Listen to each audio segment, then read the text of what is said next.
नमस्ते सदावत्सले मातृभूमि।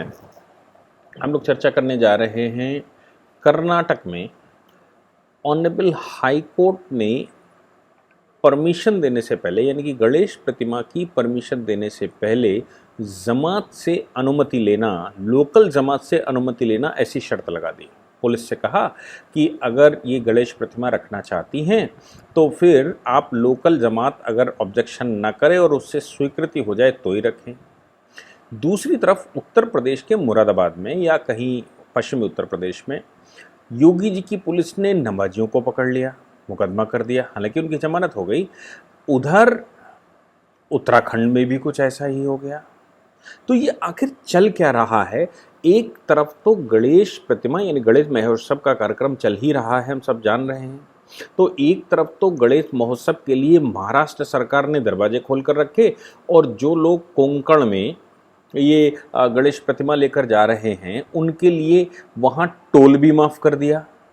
दूसरी तरफ कर्नाटका है जहाँ भारत सरकार तो बीजेपी की है, लेकिन हाई कोर्ट उसमें बीच में आ गया और बीजेपी की सरकार में अनुमति नहीं मिली इस पूरे प्रकरण को।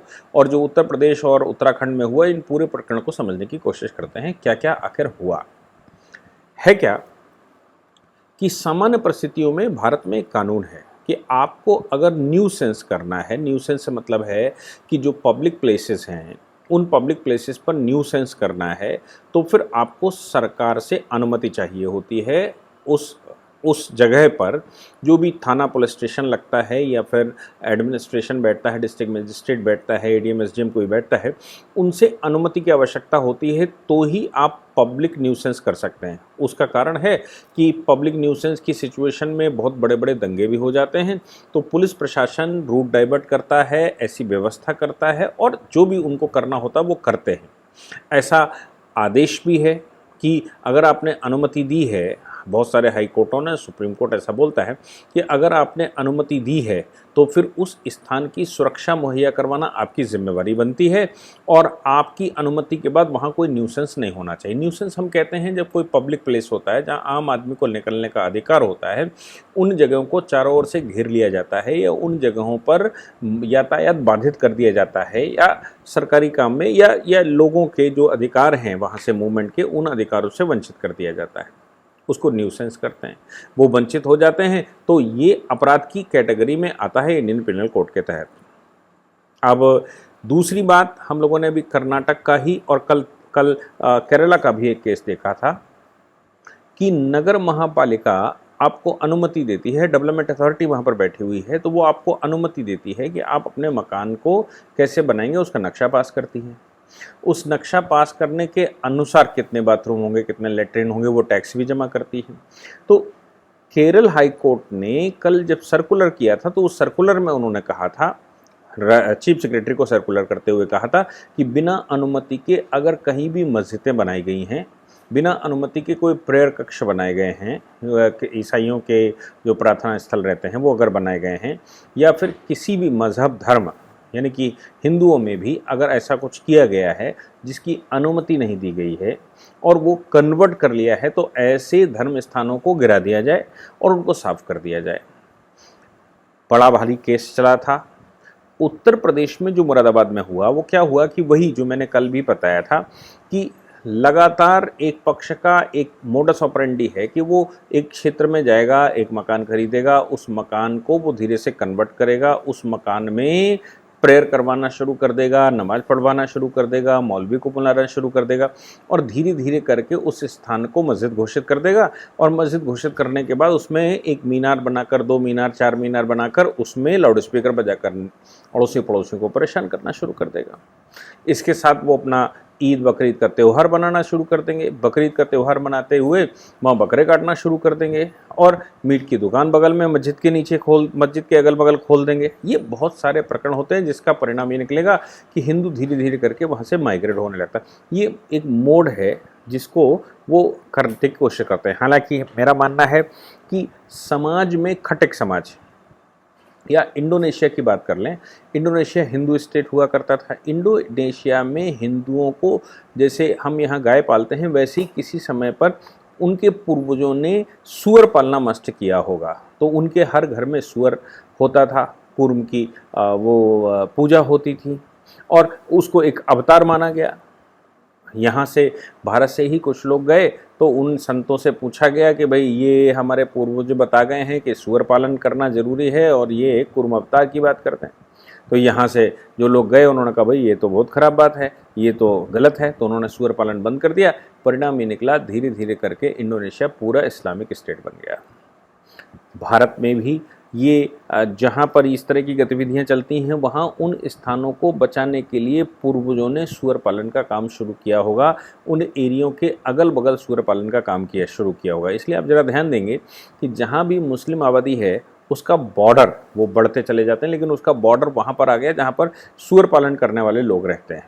तो वो फिर उसको कभी क्रॉस नहीं कर पाए, 200, 400, 500 साल हो गए वो स्थान को क्रॉस नहीं कर पाए जहाँ पर सूअर पालन होता है। ये इस तरह की लड़ाई हमारे यहाँ जब से विधर्मी आए हैं, यानी कि विदेशी लोग आए और विदेशियों ने अपने तरीके से हिंदुस्तान को चलाना चाहा और कन्वर्ट करना चाहा, लोगों को समाप्त करना चाहा, दारुल इस्लाम स्थापित करना चाहा, यहाँ की जो संस्कृति है उसको समाप्त करके अपनी संस्कृति स्थापित की।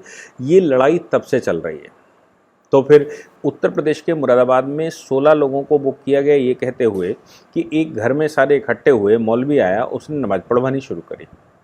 इस बात की सूचना अगल बगल के पुलिस स्टेशन में, अगल बगल के लोग हिंदुओं ने पुलिस स्टेशन में करी। पुलिस ने उस पर इन्वेस्टिगेशन किया तो पता लगा कि एक रेजिडेंशियल एरिया में कुछ लोगों को इकट्ठा करके एक मौलवी आता है और वो नमाज़ पढ़वाता है, यानी कि वो मस्जिद का काम करता है।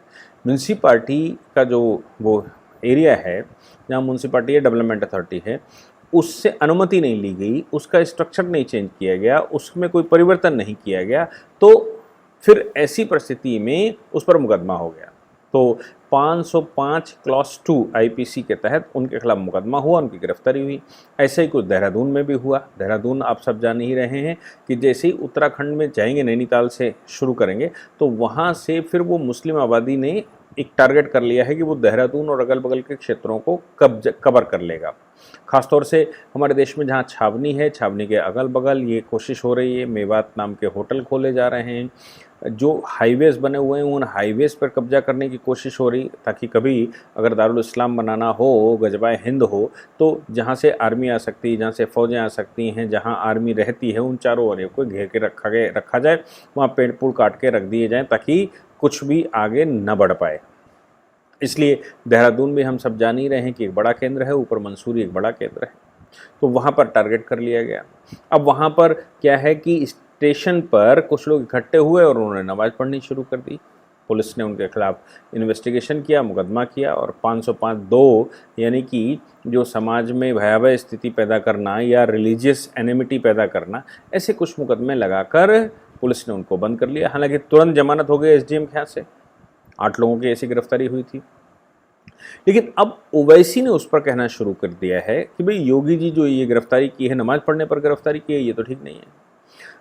उधर धामी ने नमाज पढ़ने पर गिरफ्तारी करी है, तो अच्छा नहीं है, किसी को भी कहीं भी नमाज पढ़ने से नहीं रोका जा सकता।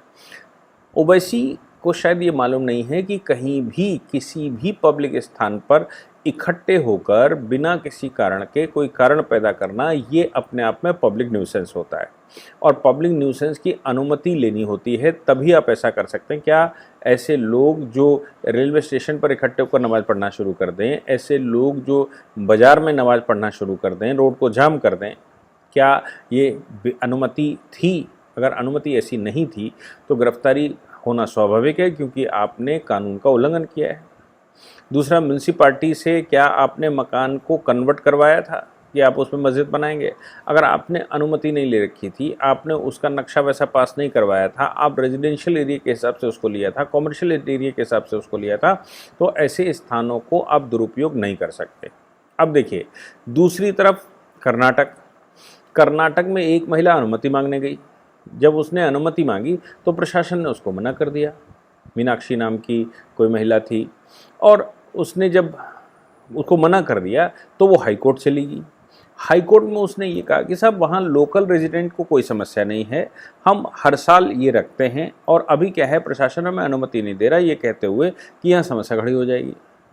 वहाँ रहने वाले जो मुस्लिम समुदाय है, प्रशासन का कहना था कि जहाँ पर ये महिला रहती है उसके चारों ओर मुस्लिम आबादी है, मुस्लिम आबादी होने के नाते ये न्यूसेंस पैदा होगा, इसलिए हम इसमें अनुमति नहीं दे रहे। हालांकि ये एक दिन का त्यौहार है, ये एक दिन का त्यौहार है और वर्षों से ये चला आ रहा है। तो ऐसी अनुमति के लिए वो जब हाई कोर्ट गई तो हाई कोर्ट में उन्होंने कहा कि भाई वहाँ जो लोकल लोग हैं, तो हाई कोर्ट ने ये कहा पुलिस से कि इनको अनुमति दे दी जाए, कंडीशन ये है कि वहाँ लोकल जो जमात है, जो मुसलमानों की जमात है, वो स्वीकृति देती है क्या। अगर वो स्वीकृति देती है तो फिर प्रतिमा रखने की अनुमति दे दी जाए, इनको गणेश महोत्सव मनाने दिया जाए, फिर गणेश जलसा मनाने दिया जाए। अब आप सोच लीजिए कि प्रशासन अगर अनुमति देता है तो क्या भी ऐसा आपने सुना है कि प्रशासन से ये कहा गया हो कि आप उससे वहाँ की लोकल कम्युनिटी से पूछ लीजिए तब अनुमति दीजिए। अरे भैया, प्रशासन अगर अनुमति देता है तो प्रशासन की जिम्मेवारी बनती है कि वो वहाँ वो कार्यक्रम संपन्न करवाए। लेकिन भाई हाईकोर्ट के सामने जो तथ्य गए, उन तथ्यों के आधार पर हाईकोर्ट ने ऑर्डर कर दिया, क्योंकि उस महिला ने कहा था कि वहाँ लोकल लोग एग्रीड हैं, कोई समस्या नहीं है। तो हमारे देश में जो सबसे बड़ी समस्या आ रही है ये 3 प्रकरणों को देखते हुए, और इससे पहले वो लुलु मॉल का मामला फंस गया था लखनऊ में, अभी रेलवे स्टेशन का भी कोई मामला फंस गया। रेलवे पुलिस ने रेलवे स्टेशन पर नमाज़ पढ़ने के लिए लोगों को इकट्ठा होकर और वहाँ स्टेशन को चारों ओर से सीज करके नमाज़ पढ़ने पर वहाँ पर भी मुकदमा कर दिया था। तो सीधी सी बात है, ये पूरी प्रॉब्लम जो हमारे देश की है वो लॉ एंड ऑर्डर की प्रॉब्लम है। अगर सरकारें लॉ एंड ऑर्डर को मेंटेन कर लें, और जैसे अभी चल रहा है, केवल नमाज की बात नहीं है, केवल प्रेयर की बात नहीं, कोई भी व्यक्ति वहाँ स्टेशन पर बैठकर ये कहे कि मैं यहाँ सुंदरकांड का पाठ करूँगा तो भी गलत है। हम कहें कि हम इकट्ठे होकर वहाँ हनुमान चालीसा का पाठ करेंगे, बिना अनुमति के करेंगे, तो ऐसी सिचुएशन में गिरफ्तारी होना स्वाभाविक है। तो ये सारी समस्या जो है वो लॉ एंड ऑर्डर की है। लॉ एंड ऑर्डर को मेंटेन करना सरकारों का काम है। अगर लॉ एंड ऑर्डर सही से मेंटेन कर लिया जाए तो ना ही हनुमान चालीसा पढ़ने की अनुमति दी जा सकती और ना ही नमाज पढ़ने की अनुमति दी जा सकती। मुझे लगता है कि इन इलस्ट्रेशनों को ध्यान में रखते हुए पूरे देश में एक जागरूकता आएगी, और वो जागरूकता देश के लोगों को कहीं और किसी दूसरे उनको एक विज़न देगी, और उस विज़न के अनुसार वो लोग काम करना शुरू करेंगे। जय हिंद, जय भारत, वंदे मातरम।